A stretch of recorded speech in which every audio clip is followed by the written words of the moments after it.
Now up here on the roof, got a nice shot of some of the stuff we upgraded and preserved.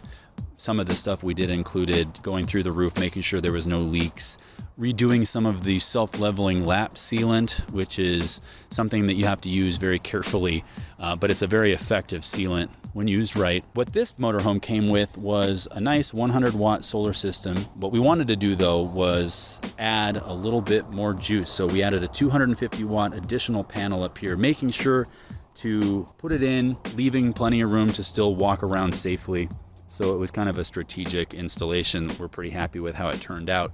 And it's supplying the lithium system with plenty of juice, keeping this motorhome now fully capable of surviving and thriving off-grid for a long period of time. We also went ahead and upgraded this box too to accommodate the extra solar panel that I mentioned earlier, the 250-watt extra.